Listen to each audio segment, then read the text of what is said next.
support the community of actors that we are constantly training. And I love what I do. You can ask any of my actors. Where's my little Alexander? Where is he? Where's my baby? He's back here. Stand up, Alexander.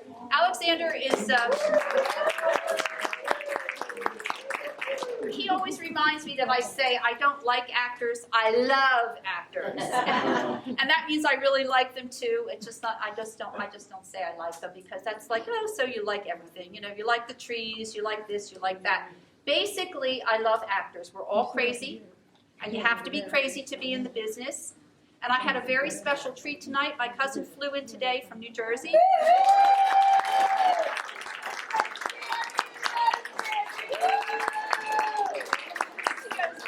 She hollers, I'm going to the restroom. She goes, Sara!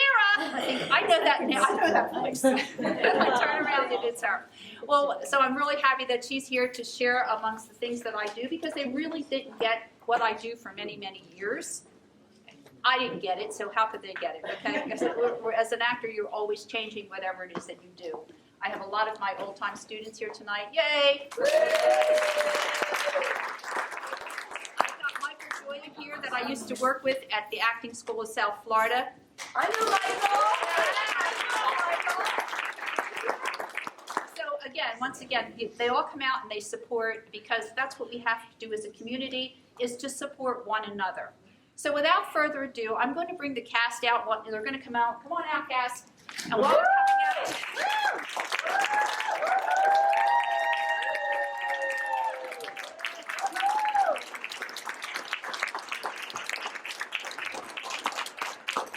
And I want you all to know that they studied for 8 weeks.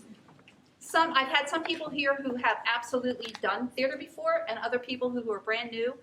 And that's what makes this class so special, is that I meld them together, and the new people learn from the seasoned people, etc., and they learn from each other. They're always supporting each other. They're a team. And that's how I usually do it. Now, before I go any further, save December the 9th. I know a few of you were in rehearsal at December 9th, but that will be the Improvables. That's the improv show that will be going off that evening. So please come back and support those groups as well. So without further ado, I'm going to turn the show over to them and enjoy.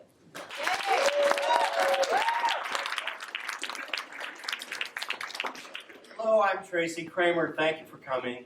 Hi, Tracy. Hello! Hi, my name is Brett Wilson. May you be entertained.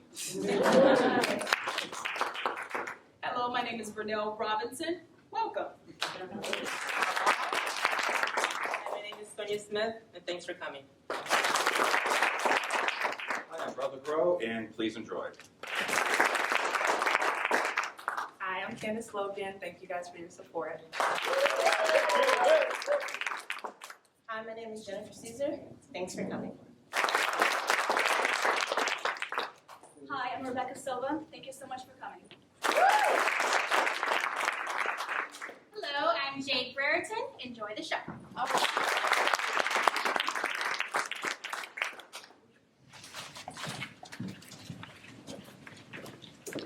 Hi, everyone. I am Candace Logan again, and I will be doing a monologue from Lacey's Last Chance by Gabriel Davis, and I will be playing Lucy.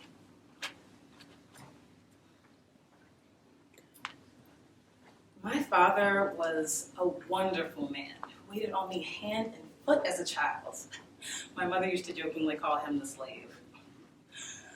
And when I grew up, I expected to find a man as kind and as selfless as my father. And instead, I found Frank.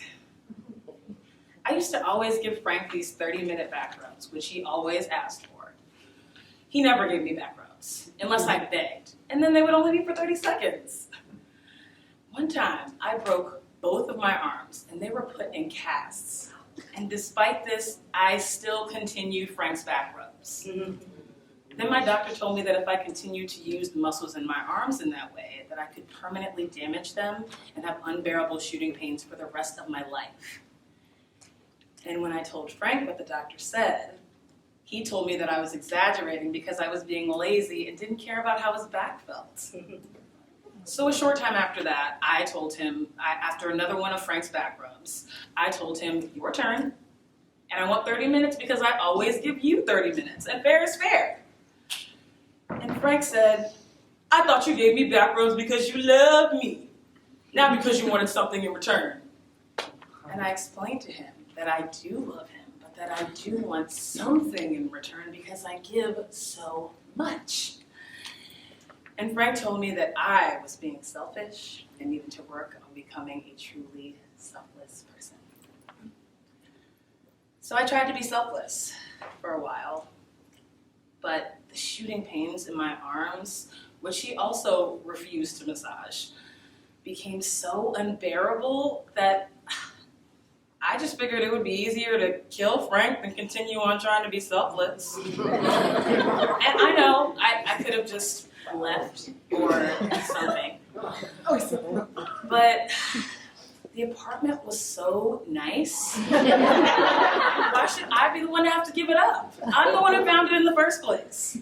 And I suppose even still that there were other options that I could have considered, but I couldn't think of any at the time. Killing Frank was the best I could come up with.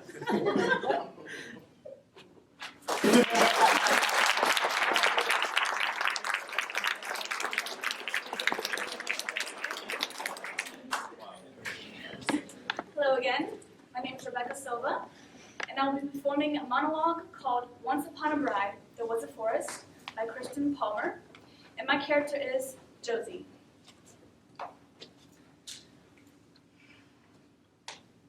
This is my father. This is my Warren. Warren, remember? Remember me, Josie? You wanted to marry me. But I kept saying, not yet, not yet. But not because I didn't love you. I loved you. I love you. But I thought I was missing something. I thought I was missing my father. But now I found him. And it's him. But it's not him. I don't know. I don't know if he'll ever remember me. I don't look like I used to. I'm taller, I'm changed, I'm grown. He doesn't even know me. How could he? I'm not the kid he left. I'm a stranger standing here. And you left. You left me. Never even looked back.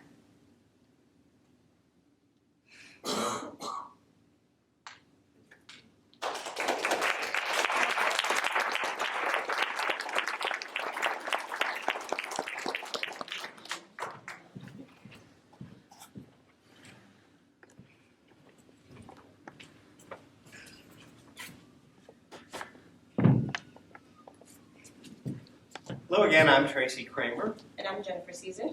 Tonight we're going to be performing a scene from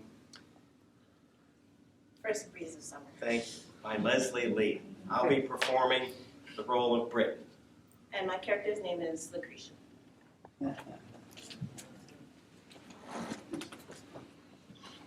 Shh.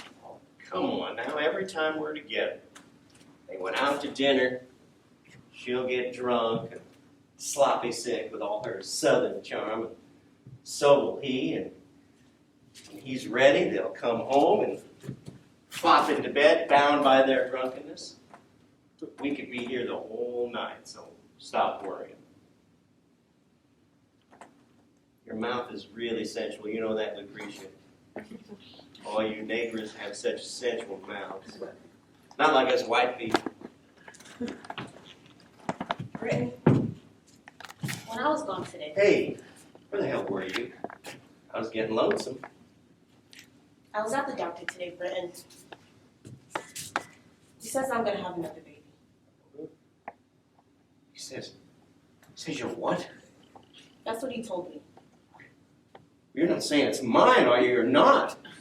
I hardly got off this house, Brittany. Well, who the hell did you go see? That some colored doctor across town? Yes, but You get yourself to a white doctor, you hear? Get yourself to a white doctor.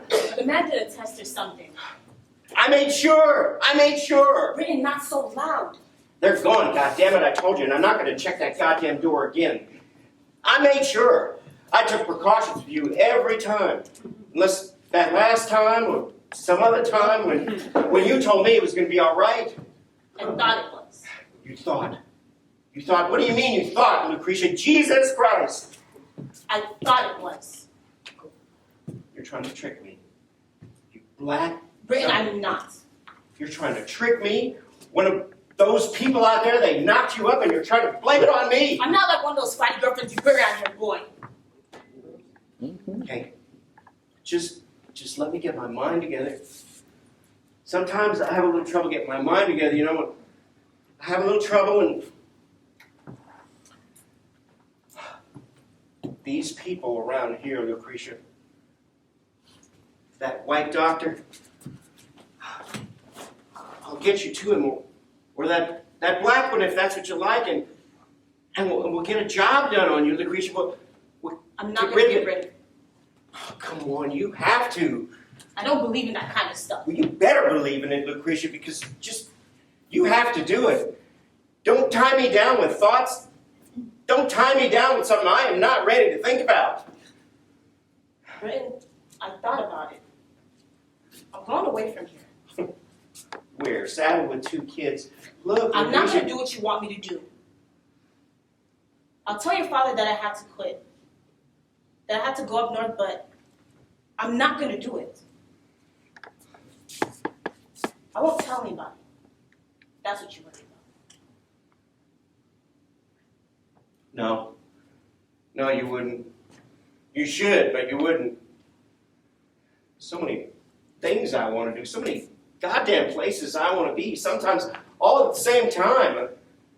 I wouldn't have any money. I'd just have a knapsack, perhaps. But I know I've got to go, Lucretia. I know I've got to get away from this goddamn place. But not you. Here. But even if I stayed, even if I did, you know it would be impossible, don't you? Don't say anymore, Britton. Please.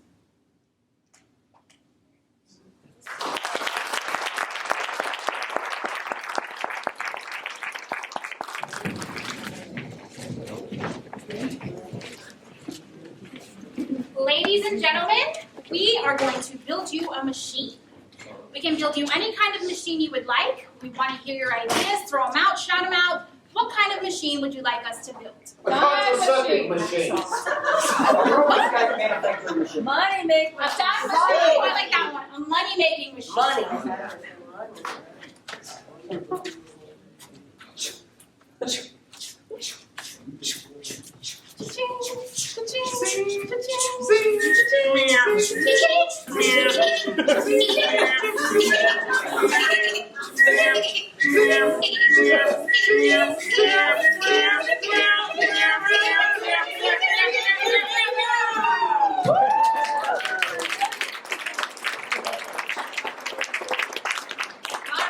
One more machine. Any ideas? Perpetual motion. All right, ready?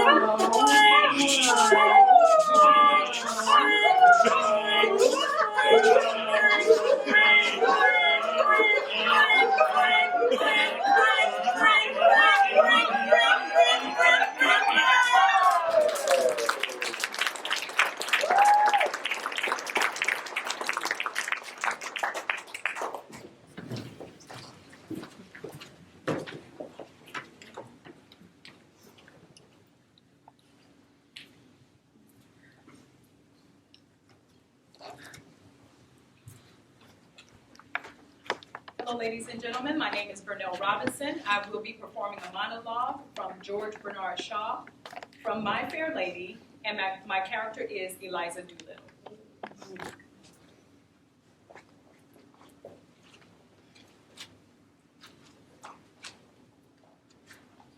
My aunt died of influenza, so they say.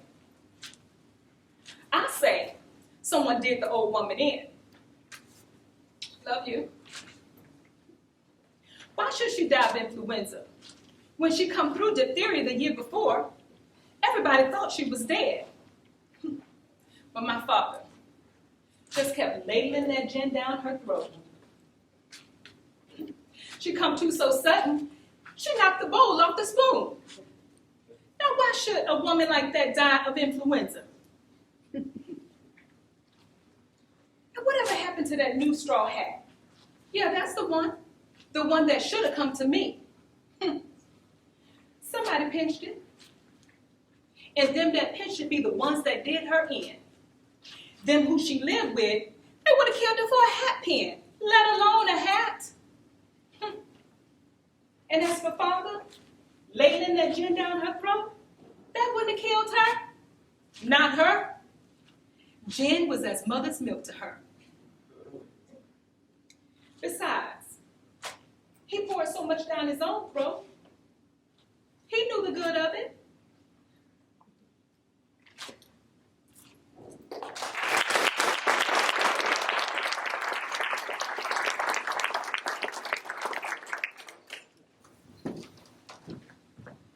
Hello again, everyone. I'm Brett LeGros, and my monologue this evening is from More Fun Than Bowling, written by Stephen Dietz, and I'll be playing the part of Jake. Well, I will tell you what, that woman can make a loaf of bread so good, you think you've sinned. Well, I can come home from the bowling alley, stomping home, in a rage about, I don't know, one thing or another, and I reach for that back door, and I smell that smell. That smell makes me stupid.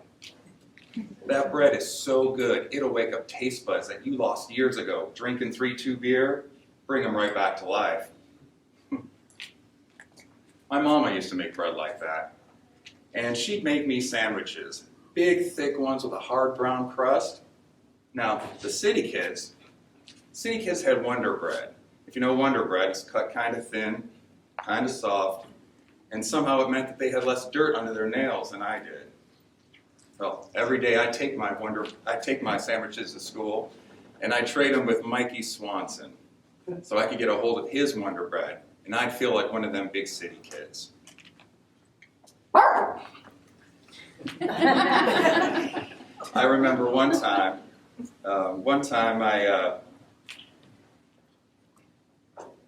the grocer was out of flour. Dad brought home some Wonder Bread. Mama made me a sandwich with it, which I took to school. And that Mikey Swanson took one look at my sandwich. He never talked to me again. I guess the older I get, I'm thinking that anyone that can make a loaf of bread that good knows some secret of the universe.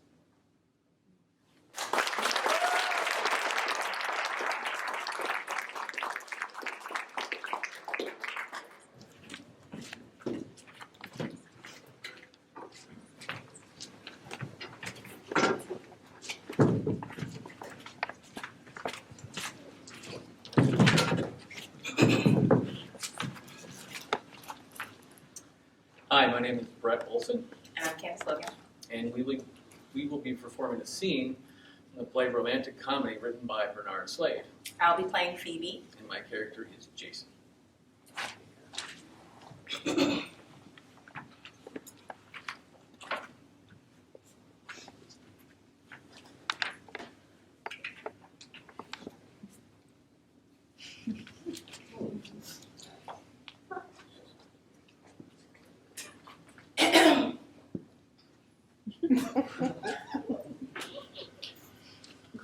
How's Leo? Good. And Allison? Very well. I suppose you know she's running for Congress?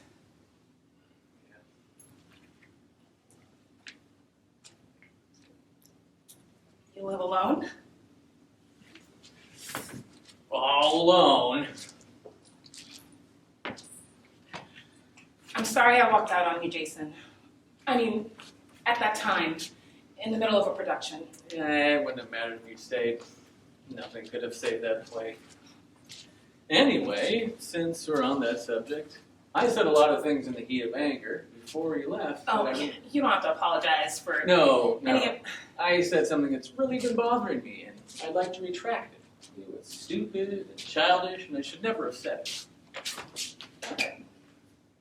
I never had my nose fixed. I know. How? It was out of character.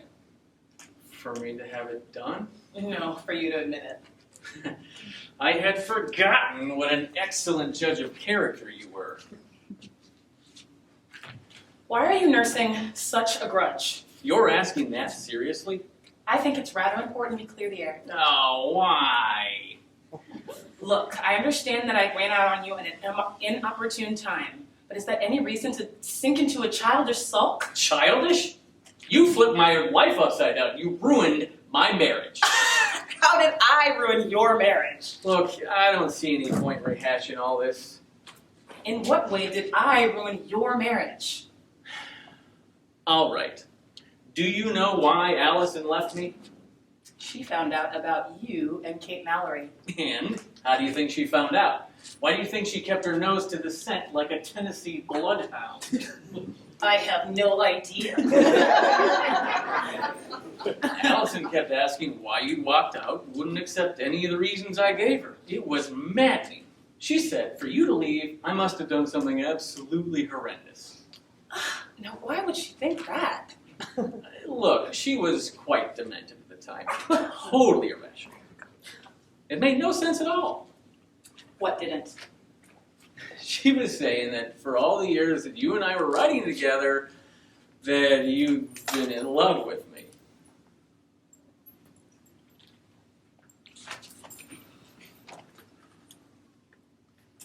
I was in love with you. Well, now you know why I bear you a certain animosity. No, I don't. Well, for God's sake, you might have had the decency to tell me. You were married! You know what a stickler for form you were. Well, you certainly kept it hidden very well. Allison knew. Well, I don't know how she sensed that. Maybe it was the way I started to perspire whenever you came within 2 feet of me or clung to your every word. I have that effect on a lot of people. Anyway, I resent being the last to know. You were the first, Jason, and you loved it. I can't say I blame you. You had the best of everything. 2 women who loved you and devoted their lives to satisfying your every whim, and you reveled in it. What other blinding revelations did you experience?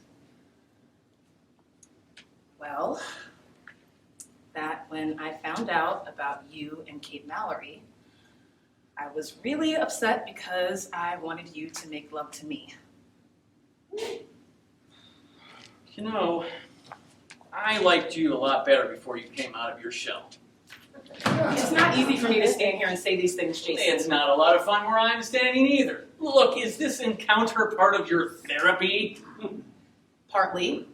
Naturally, I wanted to know how I'd feel when I saw you. And how's it going so far?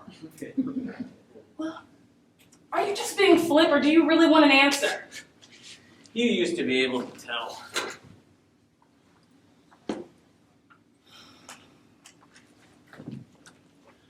I also came for professional reasons. Have you read romantic comedy? What's that? It's the title of my book. I thought you would have been curious. No matter. I want to adapt it into a play and I want you to work on it with me. Why? Well, there are 2 reasons. First, I'd like to tell you how I came up with the idea. Oh, is that absolutely necessary? It was a funny quote by Hemingway. Yes, he's always cracked me up. He said that he and this woman were in love for 40 years. But whenever he was single, she was married. And whenever she was single, he was married. He said they were victims of an unsynchronized passion. It got me started to thinking about us. Well, I really started the book as therapy. Well, of course I fantasized a few parts to make it more interesting, but I guess what I'm saying is you should work on it with me because I stole your character. Isn't that where you came in 14 years ago? Well, that didn't turn out so bad, did it? You said there were 2 reasons. Well, the second reason should be obvious. You're the best writer of this sort of material I know. There's a 3rd reason. Oh? Yeah, you think my life is a shambles, and I need the money. Well, I would be lying if I said I weren't aware of that. But I assure you that has nothing, very little to do with my offer. It's not your lack of money that worries me, Jason. It's your lack of spirit. You need to work. I am not a charity case. I never said you were. No, you said a lot more.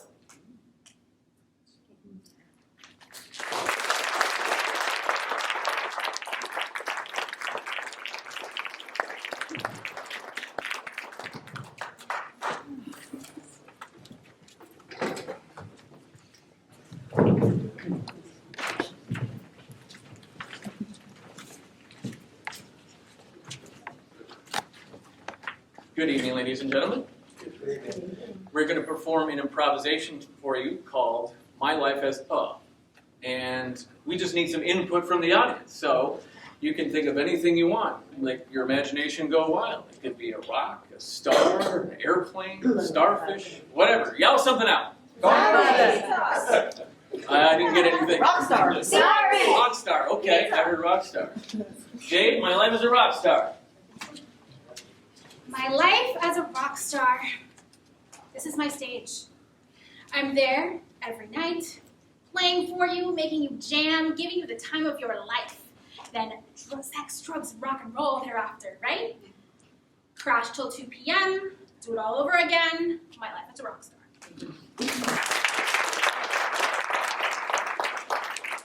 Okay, we're keep going with this. We have another idea. What? A pizza. My life is a pizza.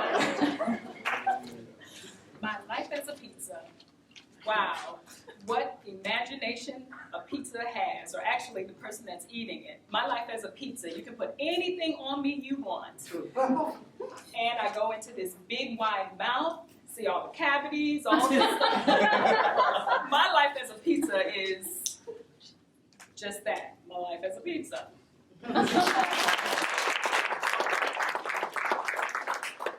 Okay, please give us another idea. Zombie. I heard zombie. Rebecca, zombie. Woo! What's a zombie? Rebecca. My life as a zombie. Well, people know that zombies are dead. I am a dead person walking around. You know, I don't know exactly how it works, but I have some sort of small conscience that allows me to still operate. But I'm dead. My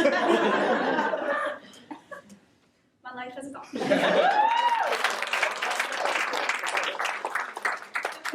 My life is a Seahorse. Seahorse. Brett, my life is a seahorse. My life is a seahorse. Not an exciting life, but I am looking forward. The sea is mine. If you've seen an old Western, maybe you've seen a seahorse if I were underwater. What else can I say about my life as a seahorse? I spend all day in the water. My life is a seahorse. Keep it coming. My life is Dinosaur! Dinosaur! I heard dinosaur. Jennifer, my life is a dinosaur. My life as a dinosaur. Well, you've seen me. I'm in one of those really big movies. I'm sure you've seen me in Jurassic World, Jurassic Park. You know, I play alongside your favorite actors. It's pretty exciting. I really like working with them. And my life as a dinosaur.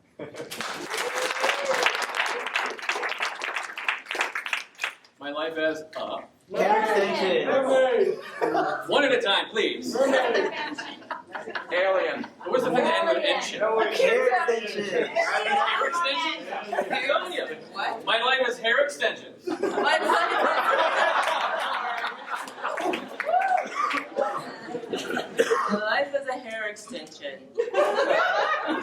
be wavy, I can be long, I can be short, I can be blonde, I can be all kinds of things as a hair extension. But mostly, cute as a hair extension. Really cute. You don't see too many, well, yeah, you do. My life as a hair extension. Another one, please. My life. I heard some over here. What was it? Finger. Finger? Please, Candace. My life as a finger.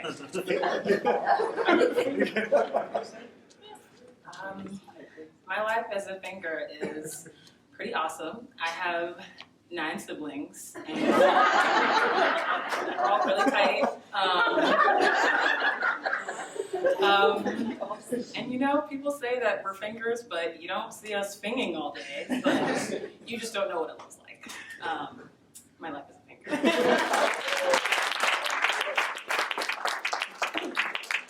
Wow. A cow. What was it? A Rain cloud. Rain cloud? Tracy. My life is a rain cloud.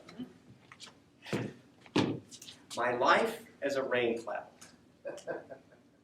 I'm damp, but I'm not dense. You can fly through me.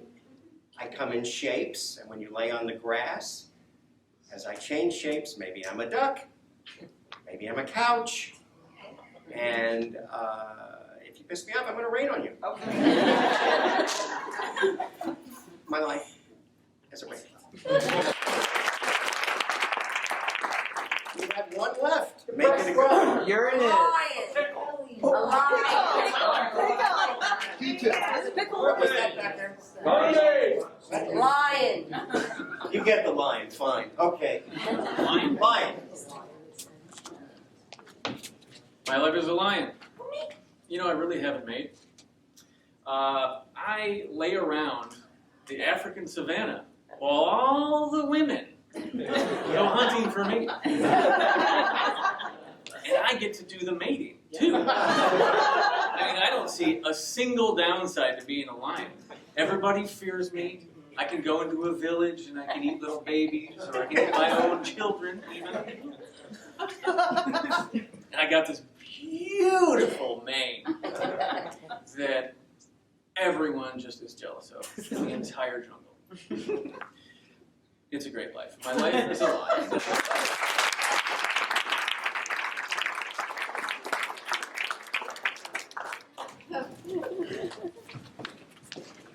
Hello, my name is Jennifer Caesar. I'll be performing a monologue called Thanksgiving in the Wilderness, and my character's name is Rita. You know what, jackass? The world is filled with guys like you. Sarcastic guys who spend all their time pointing out the shortcomings of others, rolling their eyes, shaking their heads, passing judgment, and cracking jokes. You are not unique. You're just one more pretentious bastard. I've had enough of guys like you, who just supposedly damage guys who don't believe in monogamy anymore, who just sleep around and announce ahead of time they don't want to be anybody's boyfriend. You think this honesty makes you a decent person? At the end of the day, you're taking advantage of women who, for whatever reason, don't know they deserve better. Emily is an amazing woman. She's beautiful, she's smart, she's kind. Any guy would be lucky to have her. If you think you can find a girl like her, you can't. And you treated her like last week's garbage. You know what? Screw this. Let's just go. Hello again, I'm Tracy Kramer. And I'm Brett LeGros, We are going to be performing a scene from Tea House of the August Moon.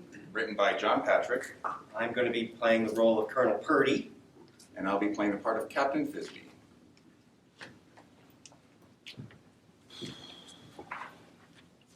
Now, is the schoolhouse finished? No, sir, it isn't. Why isn't it finished? it isn't finished because it isn't started yet. Thisbe, I have a splitting headache, and I ask you not to provoke me needlessly. Where is the schoolhouse? Well, I never built it.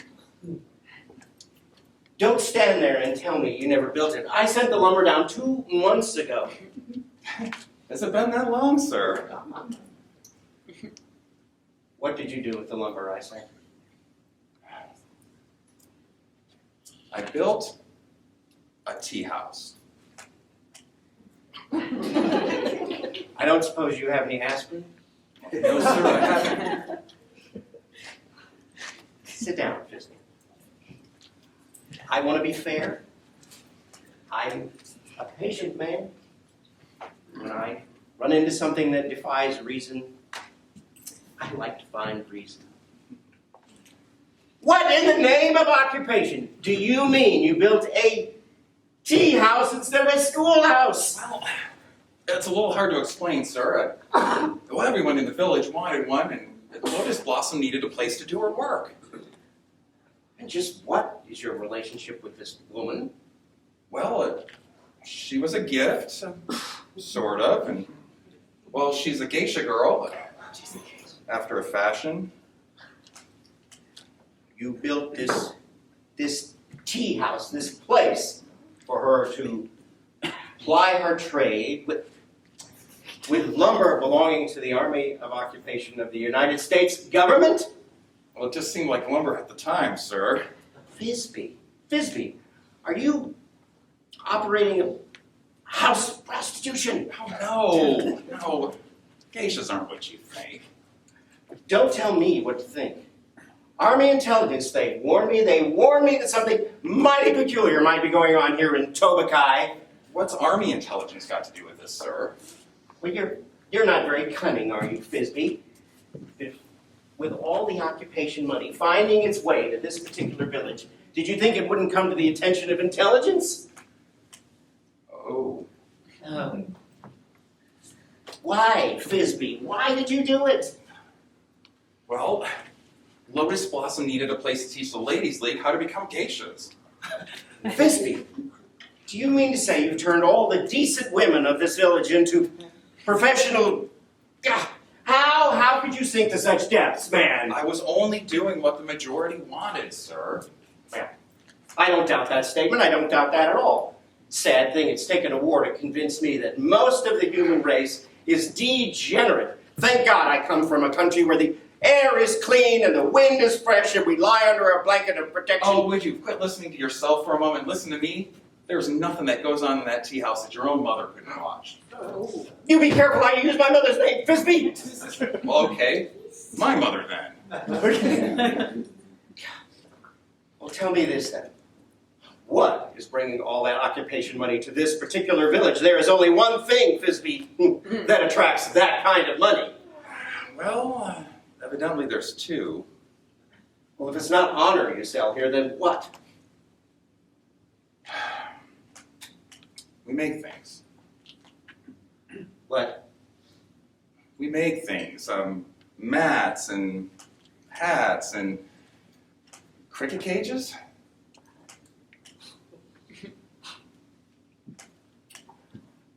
$150,000 finds its way to this particular village every month.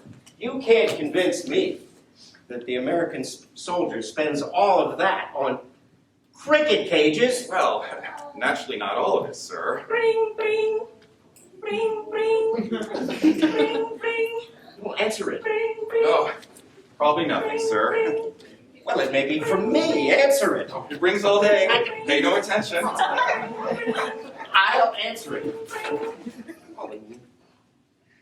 Huh? Hello? What do you want?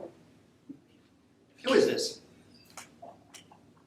Well, Commander Myers, I think you have the wrong connection. This is not a brewery. Yes. Yes. Yes. I see. I see. I see. It's the only thing we could make that people on the island wanted to buy, sir. Brandy. I don't know which is worse.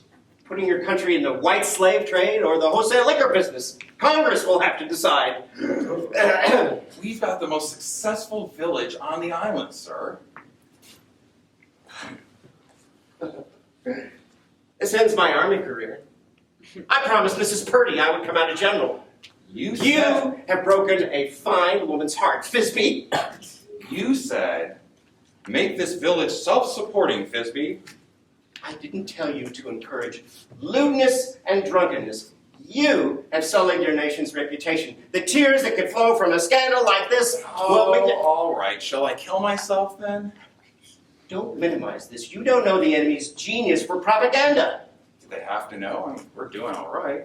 Yes, they have to know. I requested the investigation myself. I notified the Inspector General. And now I have to radio Washington this whole story. Oh. Well, what did you do with this money you made so dishonestly? Well, I banked it in Seattle, sir. Oh, that's despicable, making a private fortune off the labor of these ignorant people. No, I haven't touched a cent for myself, sir. It's all in the name of the Tobakai Cooperative. The entire village are equal partners, share and share alike. That's communism. It is? I'll be lucky if I come out of this war private. There's only one thing left for me to do. What's that, sir? First, you will consider yourself under technical arrest. Then you will report at once to HQ, where you will await court-martial. Yes, sir. Gregovich!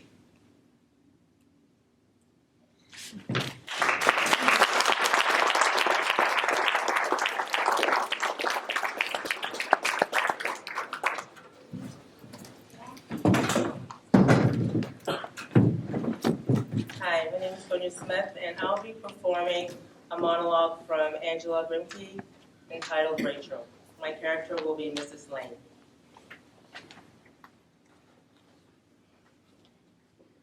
I never believed anyone could be as cruel as that, and to a little child. It isn't very pleasant. When the teacher found out that Ethel wouldn't respond, she said to her sharply, "Take your seat." And at recess time, Ethel could hear all the children went out to play. She could hear them all laughing and playing and shrieking. Even the teacher went. But Ethel was made to sit in that classroom all alone because God had made her ugly and black. When recess was half over, the teacher went back. And she said to Rachel, "Ethel, you may go now." Ethel said, "I don't want to go out there. Please." She said, "Oh, you don't, do you? Go immediately." So Ethel went outside. She stood near the steps. No one spoke to her. Children ran away from her in every direction.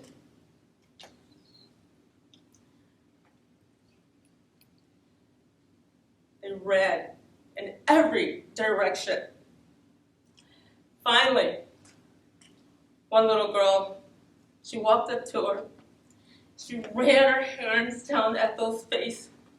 And she looked at her hand, and she looked at Ethel's face, and she went screaming back to the others, "It won't come off! It won't come off! See?" Other children followed her example.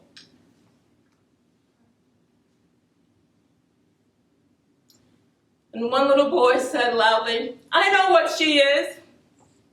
She's a nigger." Other children picked up the cry. "Nigger, nigger." God or the devil intervened, and the school bell rang. The children all filed in. One little boy, he said, "Nigger," right in front of the teacher. She said, "That isn't nice." But she smiled at the little boy. The rest of the day was much the same. At the end of school, Ethel put on her hat, and she put on her coat, and she started home. Quite the crowd escorted her home, calling her nigger the entire way. I made her go to school the next day. I was determined not to make them force us out. I went to the authorities. They took it lightly. At the end of 2 weeks, I had to take her out.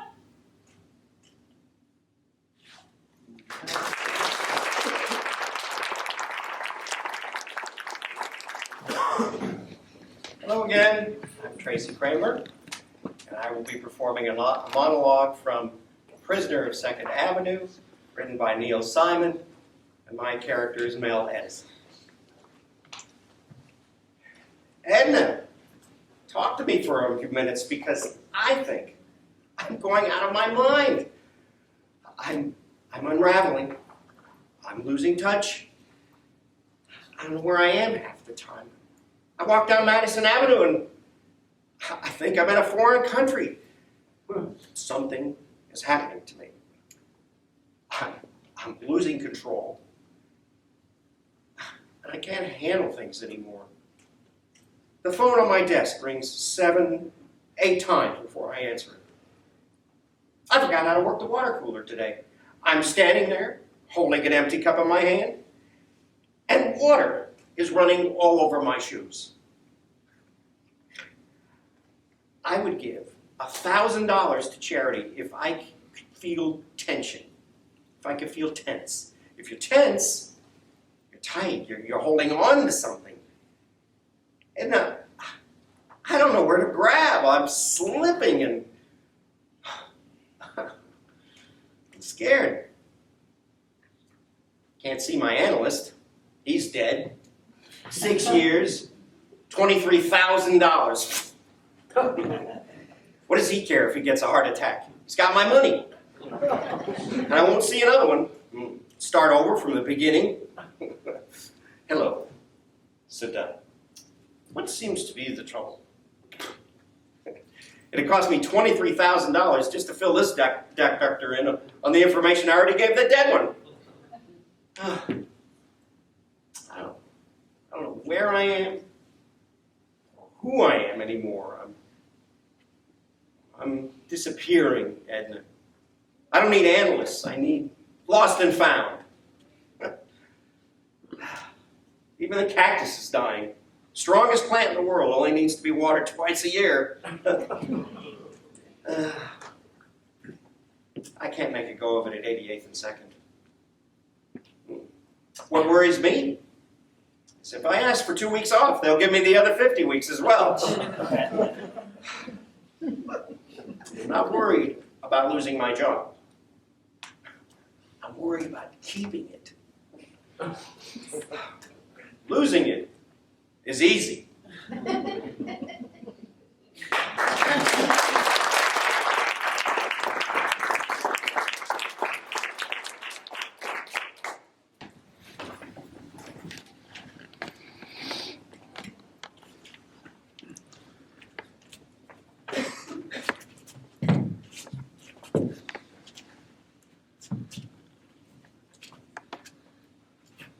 Hello, my name is Jade Raritan. And I am Rebecca Silva. We will be doing a scene from Impossible Marriage by Beth Henley. My character is Floral. And my character is Pandora.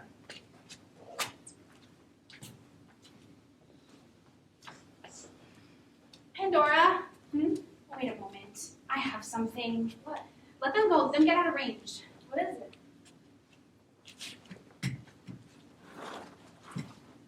I I love you. Yes, I love you too. I just wanted to let you know in case you had any doubts. That being said, I have something I have to ask you. Why are you marrying this man? He divorced his wife of 23 years, all of his children, just for me. Ask yourself ponderously, does that speak well of his character? His character's not important. He's an artist. So you have no gnawing concerns, no doubts about your future? I mean, he's twice your age, rumored to be a drunkard, decidedly a philanderer, and has been known to wear a ponytail? That makes no matter to you? Not really, no. Very well, as you wish. Thank you, but you mustn't be concerned. He's everything I've ever wanted, all my heart's desires. I couldn't be happier. If only he were more my age. What can you do? He won't get any younger, just older. I wouldn't mind it. If only... What? His hands have spots. Age spots? Liver spots? Death spots? Little brown ones, and there are gray hairs all over him, and his chest even. And another thing, he cries when he looks at me. You're gonna be his nursemaid. What? I'm too young to be his nursemaid. And yet, it's your fate. Oh, you're my older sister. You need to save me. Make everything all right again. I'm too young for all of this. All right. I will help. I'll call it out for you. He's going to be so angry. And yet, he shall be. And you can't sacrifice your life to some dawn-drink relic just because he made you into a silly legend. I like being a legend. And is that worth a bad marriage? You have a bad marriage. Why would you say that? Jonesy and I are very happy. You seem to despise him. Yesterday, you and I were going out to get malts. Jonesy asked to join us, and you changed your mind immediately, saying you had no interest in a malt. When we returned with our malts, you cried, saying because you wanted a malt after all. When we returned with our malts, Jonesy offered you his, but you shoved it away with such a force that it fell and splattered all over the cobblestone. So I suppose I didn't want a malt anymore. I mean, you don't know what it's like to be pregnant. These cravings are uncontrollable. They are very deep, and reason does not speak to them. Now, do you want me to call off your wedding or not? What do you think I should do? I don't know why you asked me. I mean, this is up to you entirely. This will make or break your life, and I will not be held responsible. Only you can decide. I don't know. Why ask me? Ooh, let's pour the petals off this flower. Whatever says it will be so. Really, Pandora? That is a childish way to make up your mind. A foolish solution. I think it'll be fun to do it this way. Fine, it's your life. Yes, I'll marry him. No, I will not. Yes, I'll marry him. No, I will not. Yes, no, yes, no. It stopped. Fine. But my heart. Oh, it's too late. Live by the flower, die by the flower. The wedding is off.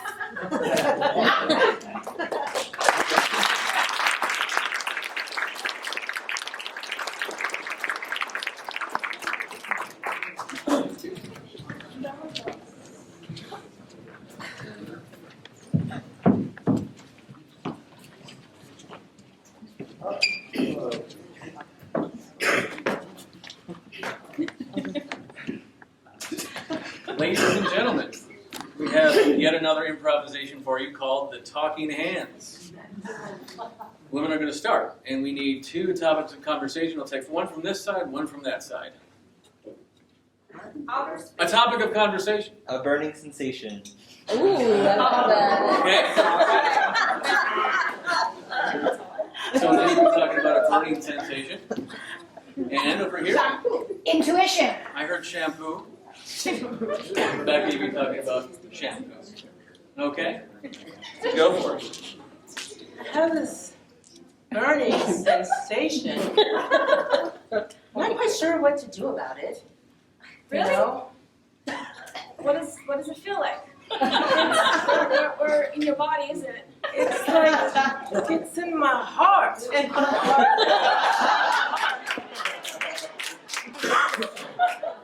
Boy, I'm relieved to hear that.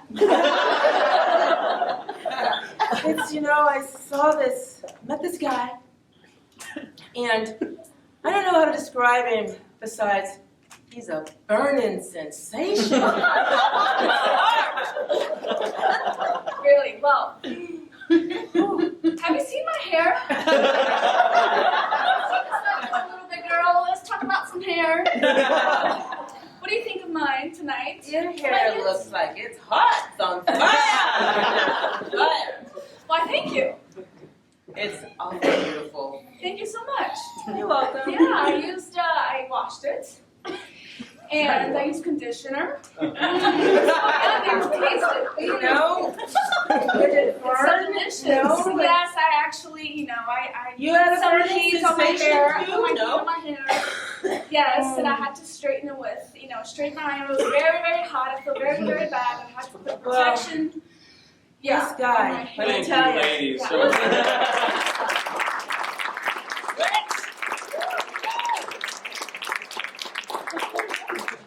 yeah, when we have men talking to each other, that indicates what you have them talk about. Can I get that? Motorcycles over here? Okay, over here. Not here. Traffic. Traffic? Okay. Motorcycles. Motorcycles. Traffic. Well, have you seen my hog? I saw it in traffic. Did you? Yes, I did. Yes. I just got it. It looks good in traffic. Yeah. I don't drive it past 5 miles an hour, though. Not in this traffic. No. I basically go around the block. That's it. Have you seen traffic? Well, yeah. I mean, You have to be Tarzan. you are, I guess. Yeah. Oh, who knew?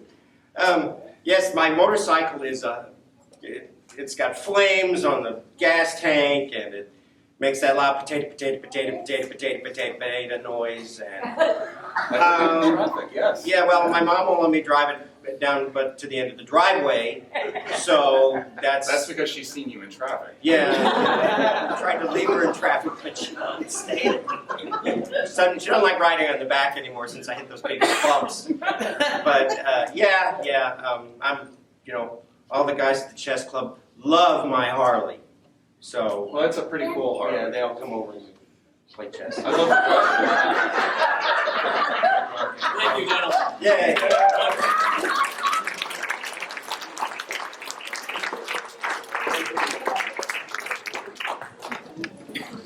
Hi, my name is Brett Olson, and I will be performing a monologue from the movie V for Vendetta, written by the Wachowskis, and my character is V.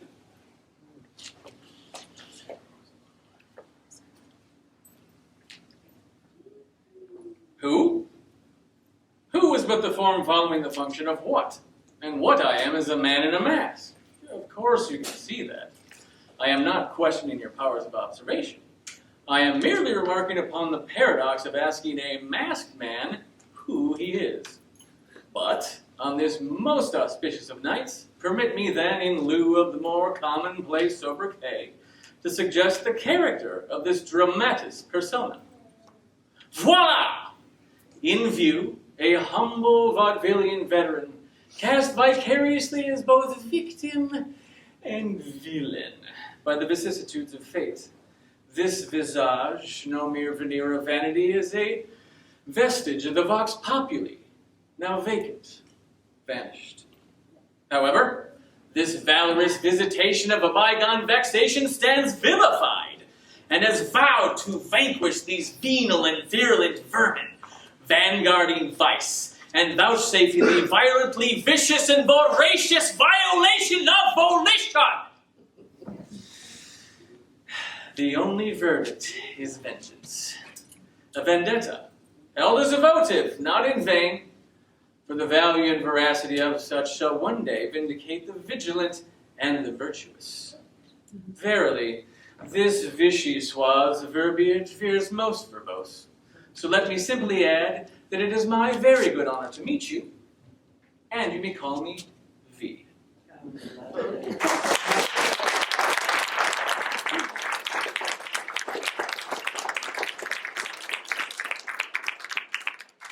Good evening, everyone. My name is Jade Brereton. I will be performing a monologue from Oh Dad, Poor Dad, Mama's Hung You in the Closet, and I'm Feeling So Sad by Arthur L. Coppett. My character is Madame Rosepepper. Would you like to see my husband? He's in the closet. I had him stuffed. Wonderful taxidermist, I know. What do you say, Commodore? You want a peek? He's my favorite trophy. I take him with me wherever I go. Life, my dear Commodore, is never funny. It's grim. It's there every morning, breathing in your face the moment you open your red, baggy eyes. Life, Mr. Roosevelt, is a husband hanging from the hook in a closet. Open the door too quickly and your whole day is shot to hell, but open the door just a little ways. Sneak your hand in, pull out your dress, and your day is made. But sooner or later, he's still there and waiting. And the mothballs run out. And then you have to clean house. Oh, it's a bad day, Commodore, when you have to stare life in the face. And he doesn't even smile at all. He just hangs there with his tongue sticking out. I was hoping you'd think that was funny. I was hoping it would make you laugh. See, why must we only respect the dead? Why not the living too?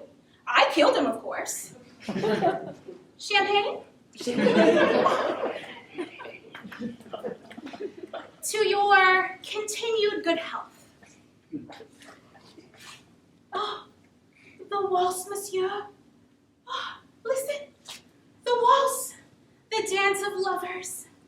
Beautiful, isn't it? Now, you don't really want to leave right now, do you? After all, the night is still so young, and you haven't even seen my husband yet. Besides, there's a little story I must tell you. It's sort of a bedtime story, a fairy tale, full of joy and music, full of love, tenderness and charm. Oh, it's beautiful. Handsome princes, enchanted maidens. Oh, it's my very favorite story, you see, and I tell it to at least one person everywhere I go. So, please, won't you stay? Good. I knew you'd see it my way. It'd have been a shame if you had to leave. For you and I, Commodore, we are united. We share something in common, you see. We share desire. For you desire me with love in your heart, while I, my dear Commodore, I desire your heart.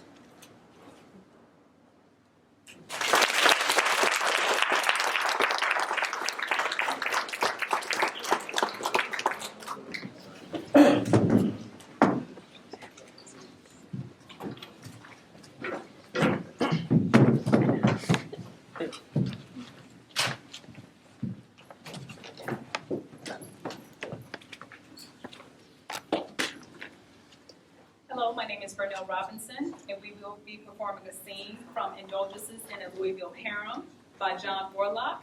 My character is Viola. My name is Sonia Smith, and my character is Florence.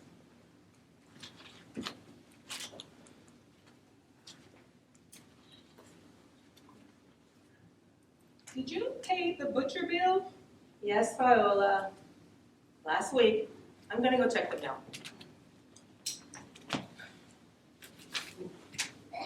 Viola, Yes. did you order anything? No, is that for us? Well, it has our address on it, 472 Norwich Avenue. Then I guess it's for us. But no, it literally starts with 472 Norwich Avenue. There's no name. Let me see. It's probably a mistake. Maybe it's for Uncle. Probably there's no name. Huh. Maybe we should open it. Let's open it.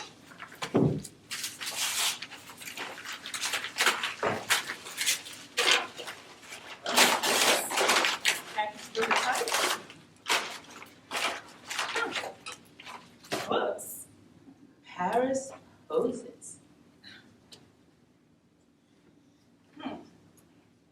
looks interesting. It looks like some sort of art book. Let's open it.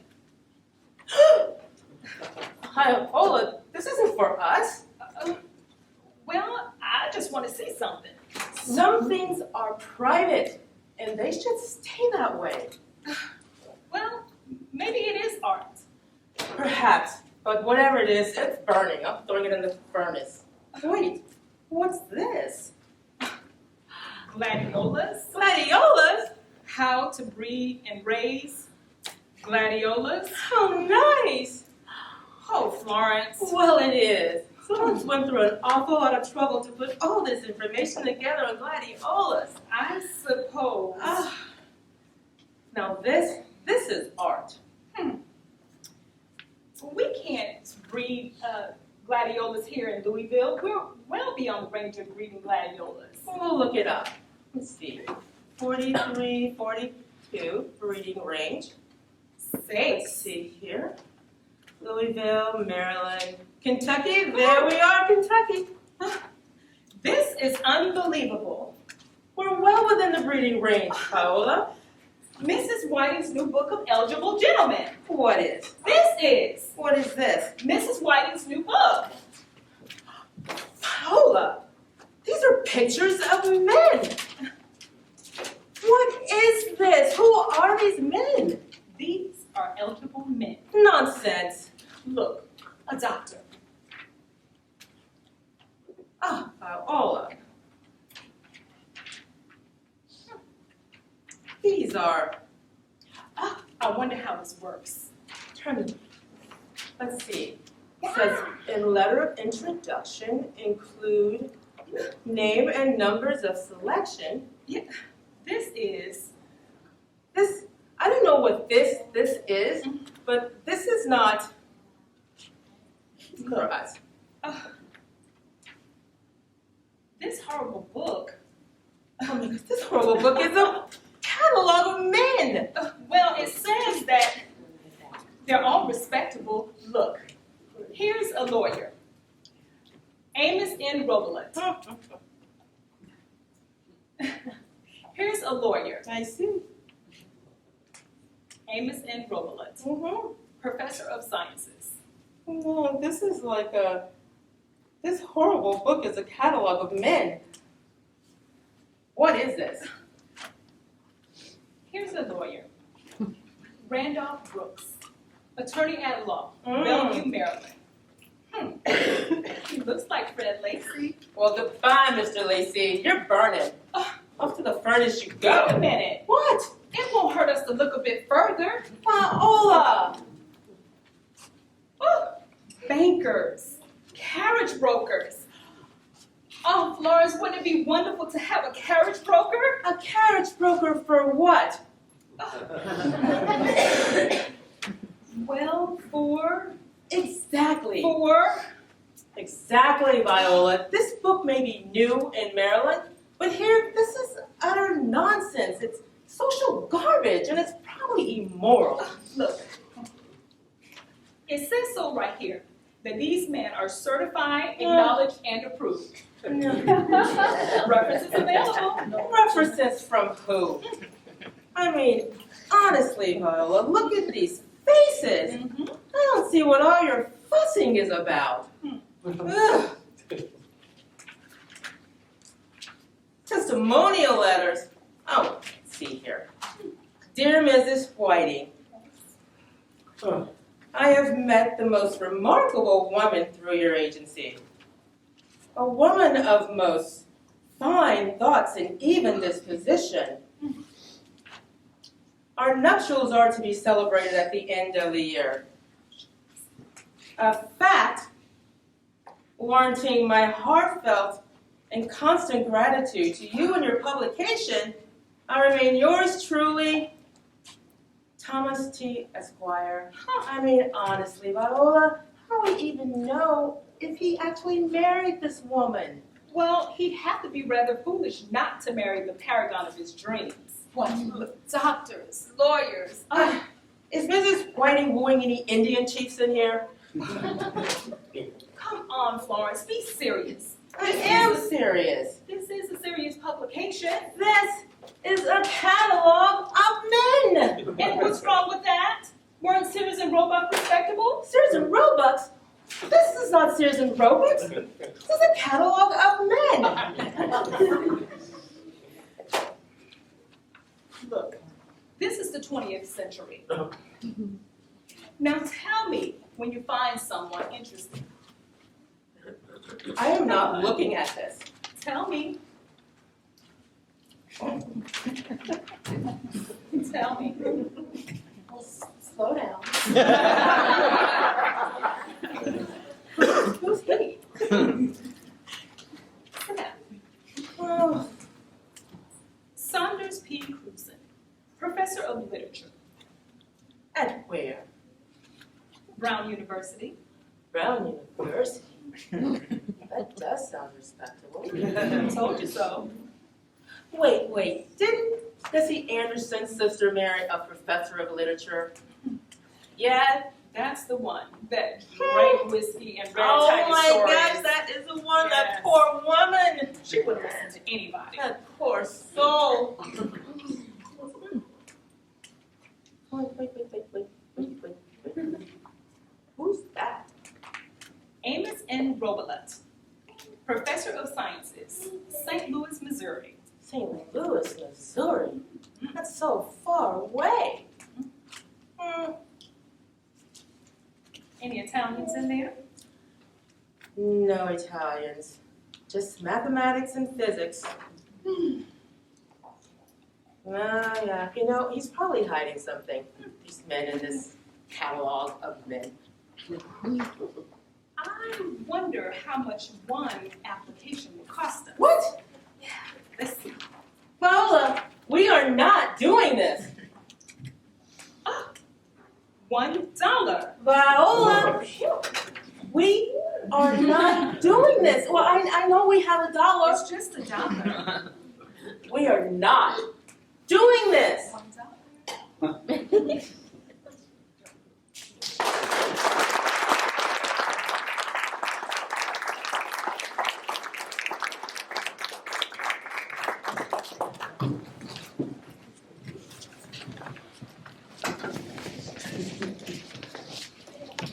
Now, ladies and gentlemen, we are going to present to you the ArtServe Symphony Orchestra.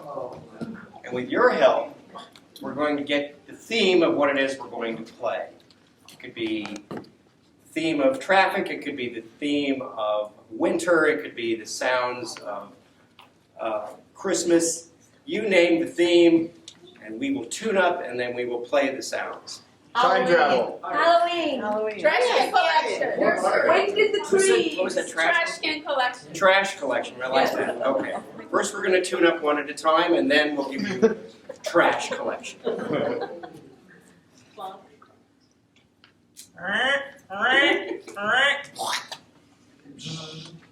Clang, clang. Zoop. Beep, beep. Beep, beep. Zoop. We present to you trash collection.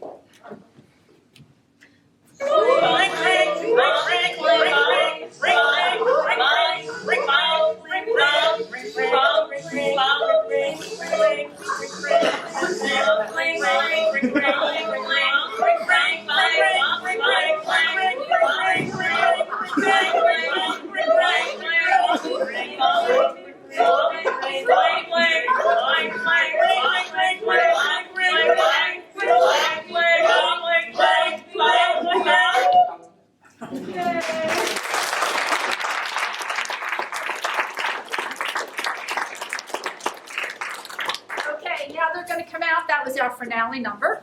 And that's a signature number for any one of these classes. Everybody has been through it and knows that. Everybody who has seen it before. I didn't tell you who I am. I am Sara Rogers, if you don't know. If you know me, hello. If not, that's who I am. Anyway, before I let them take their last bow, I want to once again thank you for coming to the show and supporting the community of actors that are here every time. They take classes with me for 6 weeks or 8 weeks or a seminar, whatever. I have a lot of classes here at ArtServe. Anyone is welcome. And please take your bows and let's hear your names one more time. Tracy Kramer, thanks for coming.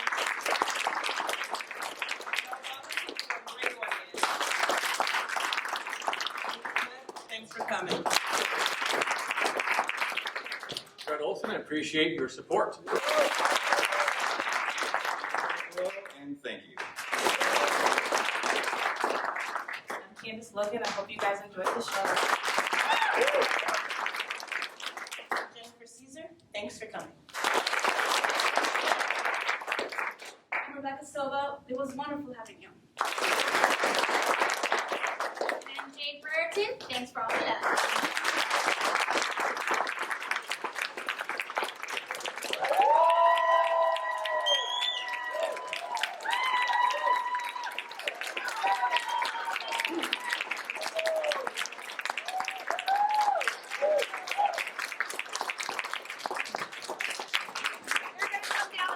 To all their friends and family that are here. So hang out for a couple of minutes, say hello to whoever came to support, and once again, thank you for coming. Namaste.